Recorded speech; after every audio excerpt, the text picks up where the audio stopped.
الحمدللہ رب العالمین والصلاة والسلام علی سید الانبیاء والمرسلین اما بعد فاعوذ باللہ من الشیطان الرجیم بسم اللہ الرحمن الرحیم الصلاة والسلام علیک یا رسول اللہ وعلی آلک واصحابک یا حبیب اللہ الصلاة والسلام علیک یا نبی اللہ وعلی آلک واصحابک یا نور اللہ۔ اللہ تبارک و تعالیٰ نے حضرت آدم علیہ السلام سے لے کر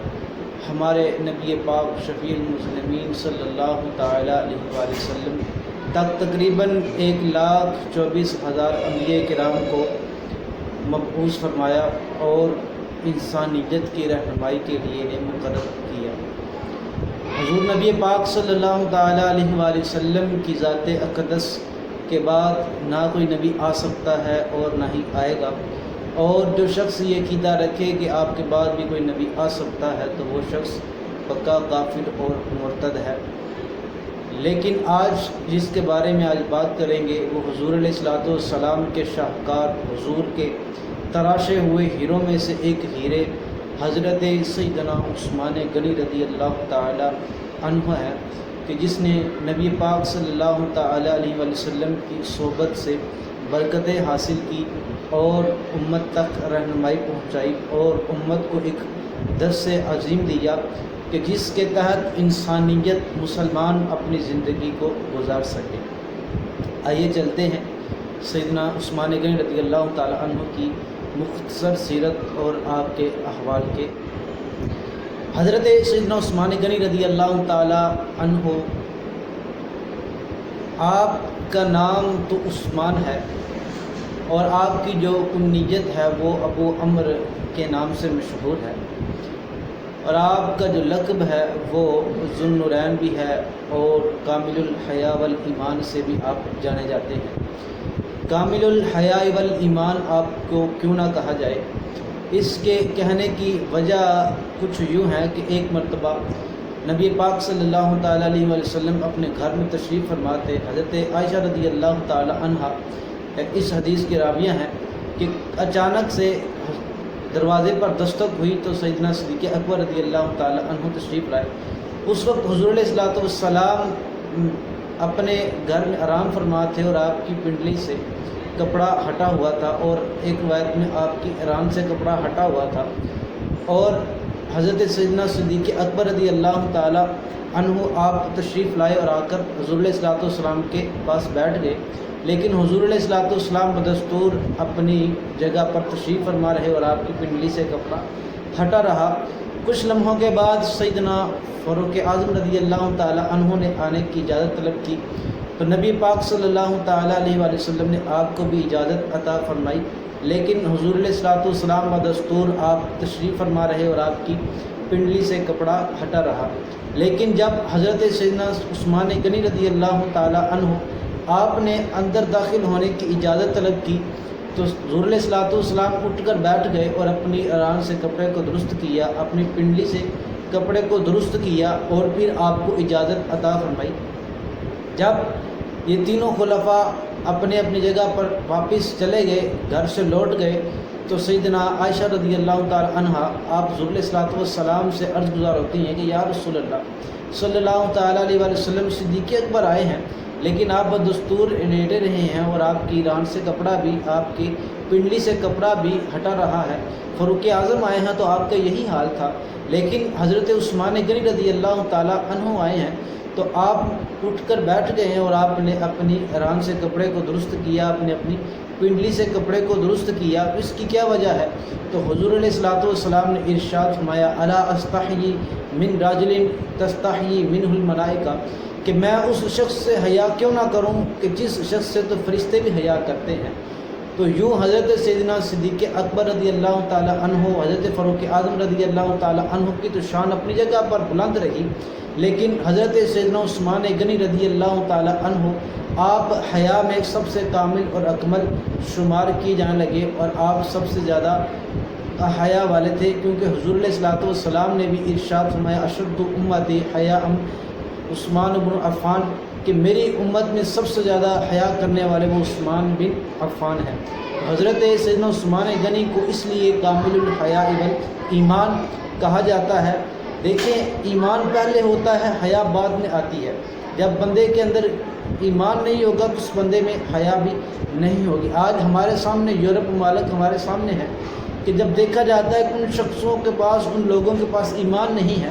تو ان کے پاس حیا کا بھی ذرہ تک نہیں ہوتا۔ پہلے ایمان ہوتا ہے کہ جو دل کو پکیزہ کرتا ہے، اور پھر وہی نور ایمان جو ہے وہ انسان کے ظاہر اور باطن کو منور کر دیتا ہے۔ یوں حضرت سیدنا عثمان غنی رضی اللہ تعالیٰ عنہ کامل حیا والایمان کے درست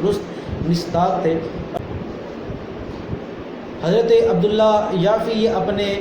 ماموں سے روایت کرتے ہیں کہ حضرت سیدنا عثمان غنی رضی اللہ تعالیٰ عنہ کو ذو النورین کیوں کہا جاتا ہے، تو آپ ارشاد فرماتے ہیں کہ آدم علیہ السلام سے لے کر حضور علیہ السلام تک کوئی بھی ایسا شخص نہیں گزرا کہ جس کے نکاح میں پیغمبر کی 2 بیٹیاں ہوں سوائے عثمان غنی کے، کہ آپ کے نکاح میں حضور علیہ السلام کی 2 شہزادیاں تھیں۔ ایک حضرت رقیہ رضی اللہ تعالی عنہا تھی کہ جو شہادت فرما گئی، اور جب حضور علیہ السلام کے قاصد غزوہ بدر سے پلٹے تو اس وقت حضرت رقیہ رضی اللہ تعالی عنہا کو دفن کیا جا رہا تھا، تو حضرت سیدنا عثمان غنی رضی اللہ تعالی عنہ بعد میں حضور علیہ السلام کی بارگاہ میں حاضر ہوئے اور عرض کی یا رسول اللہ صلی اللہ تعالی علیہ وسلم، اور رو رہے تھے۔ تو حضور علیہ السلام سے آپ نے عرض کی کہ آج میں آپ کی دامادی سے نکل چکا ہوں، میں آپ کا داماد نہیں رہا۔ تو حضرت عثمان غنی رضی اللہ تعالی عنہ سے حضور علیہ السلام نے ارشاد فرمایا کہ لو کان عندی مئۃ بنت تموت واحدۃ بعد واحدۃ زوجتک اخرى، اے عثمان اگر میری 100 بیٹیاں بھی ہوتی تو میں یکے بعد دیگرے تیرے نکاح میں کر دیتا۔ تو یوں حضرت ام کلثوم کا حضرت عثمان غنی رضی اللہ تعالی عنہ سے نکاح کر دیا گیا، اور یہ نکاح حضرت جبرائیل امین اس بات کا حکم لے کر آئے تھے کہ اللہ فرما رہا ہے کہ ام کلثوم کا نکاح حضرت عثمان غنی سے کر دیا جائے۔ تو یہ کس قدر عظیم اور کس قدر بلند پایہ شخصیت تھی۔ ارے لوگ تو پیغمبر کو بیٹیاں دیتے تھے شرف کے لیے، عزت کے لیے، ارے لوگ تو حضور علیہ السلام کے نسب میں بیٹیاں دیتے تھے شرف اور عزت کے لیے، لیکن حضور علیہ السلام جس شخص کو اپنی 2 بیٹیاں دے دے اس شخص کے مقام اور مرتبے کا کیا عالم ہوگا۔ حضرت سیدنا عثمان غنی رضی اللہ تعالی عنہ آپ وہ ہستی ہیں کہ جنہوں نے دنیا میں رہتے ہوئے جنت کو حاصل کیا، دنیا میں رہتے ہوئے جنت کو بشارت کو حاصل کیا۔ ایک مرتبہ حضور علیہ السلام ابو موسیٰ اشعری رضی اللہ تعالی عنہ کے ساتھ ایک باغ میں تشریف فرما تھے کہ کچھ لمحوں کے بعد دروازے پر دستک ہوئی تو حضرت ابو موسیٰ اشعری رضی اللہ تعالی عنہ حضور علیہ السلام سے دروازہ کھولنے کی اجازت طلب کرتے ہیں، تو حضور علیہ السلام ابو موسیٰ اشعری سے فرماتے ہیں کہ افتح لہ وبشرہ بالجنہ، دروازہ اس کے لیے کھول دیا جائے اور ان کو جنت کی خوشخبری سنا دی جائے۔ تو جا کر جب آپ دروازہ کھولتے ہیں تو صدیق اکبر رضی اللہ تعالی عنہ جلوہ گر ہوا ہوتے ہیں، تو حضرت سیدنا ابو موسیٰ اشعری رضی اللہ تعالی عنہ حضرت سیدنا صدیق اکبر کو اس بات کی خوشخبری سناتے ہیں، بشارت دیتے ہیں کہ حضور علیہ السلام نے آپ کو جنت کی خوشخبری دی ہے۔ تو حضرت سیدنا صدیق اکبر رضی اللہ تعالیٰ عنہ اللہ تبارک و تعالیٰ کی حمد و ثنا کرتے ہوئے داخل ہو جاتے ہیں۔ چند لمحوں کے بعد پھر دروازے پر دستک ہوتی ہے، حضرت ابو موسیٰ اشعری اجازت طلب کرتے ہیں دروازے کو کھولنے کی، اور حضور علیہ السلام پھر ارشاد فرماتے ہیں افتح لہ وبشرہ بالجنہ، ان کے لیے دروازہ کھول دیا جائے اور ان کو بھی جنت کی خوشخبری سنا دی جائے۔ تو جب حضرت ابو موسیٰ اشعری رضی اللہ تعالی عنہ دروازے کو کھولتے ہیں تو حضرت سیدنا فاروق اعظم رضی اللہ تعالی عنہ جلوہ گر ہوتے ہیں، اور حضرت ابو موسیٰ اشعری آپ کو حضور علیہ السلام کی خوشخبری دیتے ہیں۔ حضرت عمر فاروق رضی اللہ تعالی عنہ آپ اللہ تبارک و تعالیٰ کی حمد اور شکر ادا کرتے ہوئے داخل ہو جاتے ہیں۔ چند لمحوں کے بعد حضرت سیدنا عثمان غنی رضی اللہ تعالی عنہ اجازت طلب کرتے ہیں، تو حضور علیہ السلام حضرت ابو موسیٰ سے فرماتے ہیں کہ جائیے جا کے دروازہ کھول دی، افتح لہ باب وعلا وبشرہ بالجنتی علا بلوا تصیبہ اور ان کے لیے دروازے کو کھول دیا جائے اور انہیں جنت کی خوشخبری سنا دی جائے اس بات پر کہ جو انہیں مصیبتیں پہنچنے والی ہیں اس پر صبر کرنے کی وجہ سے، تو حضرت عثمان غنی رضی اللہ تعالیٰ عنہ کے لیے دروازہ کھول دیا جاتا ہے اور آپ کو جنت کی خوشخبری سنا دی جاتی ہے۔ اور حضرت سیدنا عثمان غنی جب جنت کی خوشخبری سنتے ہیں تو آپ اللہ تبارک و تعالیٰ کی حمد کرتے ہیں اور مصیبتوں پر اللہ تبارک و تعالیٰ کی مدد حاصل کرتے ہیں اور دعا کرتے ہیں، اللہم استعان، اللہ مجھے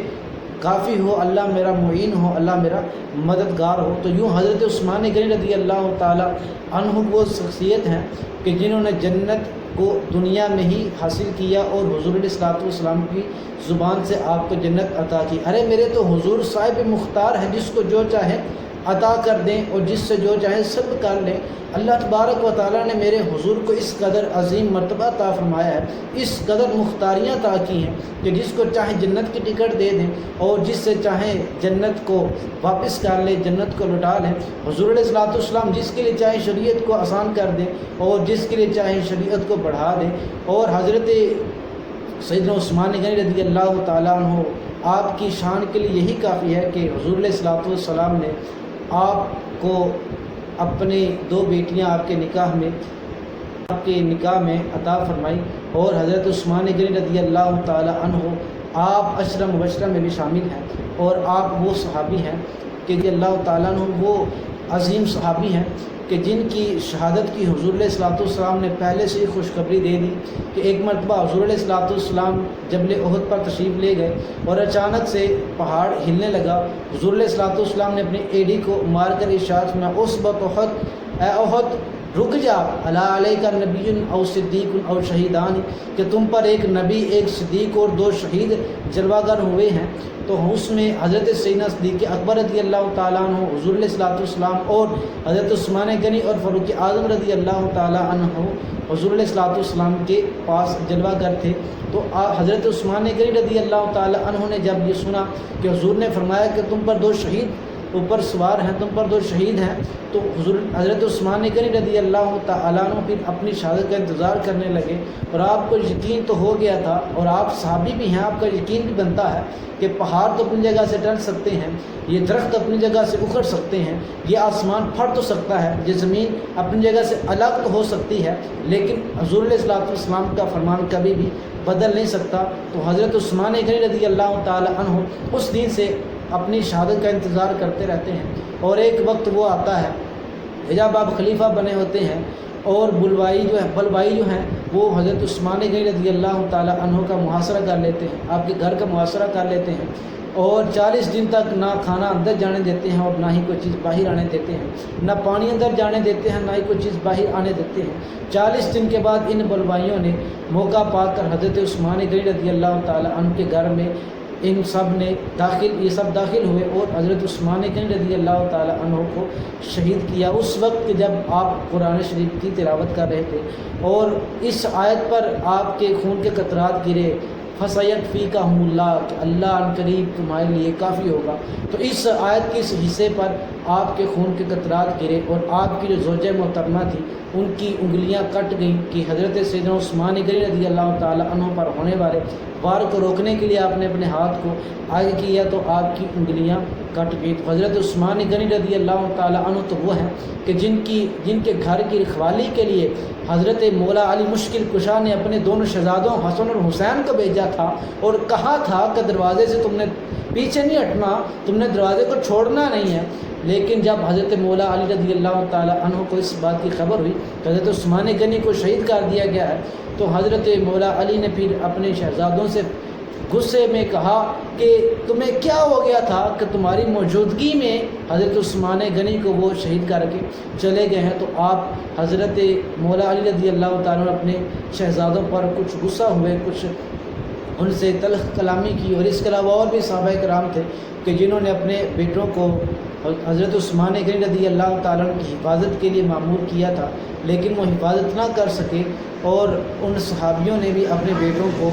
غصے سے کچھ نہ کچھ الفاظ ضرور کہے تھے۔ تو یہ حضرت عثمان غنی رضی اللہ تعالیٰ عنہ کی مختصر سیرت اور آپ کے مختصر سے واقعات کو ذکر کرنے کی کوشش کی گئی۔ اللہ پاک ہم سب کو حضرت عثمان غنی جیسی حیا عطا فرمائے، آمین بجاہ نبی الامین۔